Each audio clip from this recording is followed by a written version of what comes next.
ఆషాఢ మాసంలో ప్రారంభమయ్యే నవరాత్రులు వారాహి నవరాత్రులు. అసలు వారాహి తత్వం అనేటువంటిది ఏందో మనం తెలుసుకోవాలి. ముఖ్యంగా వారాహి అంటే భూదేవి, ధాన్యలక్ష్మి. చూడండి, అమ్మవారి ఆయుధాలలో అమ్మవారి చేతిలో ఏముంటాయి? రోకలి, నాగలి. రోకలి తత్వం ఏమిటి? పొట్టును ధాన్యాన్ని వేరు చేస్తుంది. అదే విధంగా మనం జన్మ జన్మాంతరాలు చేసినటువంటి పాపకర్మలను తొలగించమని, నాగలి భూమిని దున్నటకు వాడతారు. అంటే నిష్కామ కర్మల వైపు మన మనస్సు వెళ్ళేలా అమ్మవారు అనుగ్రహించాలని. ప్రకృతి పరంగా చూడండి, ఆషాఢ మాసం వర్షాకాలం, ఇప్పుడు పంటకాలం. అందుకే అమ్మవారిని భూలక్ష్మమ్మ అని, ఉప్పలమ్మ అని చాలా మంది పొలాల్లో అమ్మవారిని ఆరాధిస్తాం. ఆమెనే వారాహి. శాస్త్ర ప్రకారంగా చూస్తే వారాహి అంటే లలితాదేవి యొక్క సర్వసేనాని.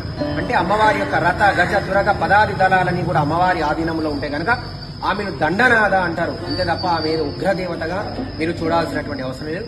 ఏ తల్లి అయినా చల్లని చూపుల శాంతి వర్షం కురిపించే తల్లి వారాహి తత్వాన్ని అందరూ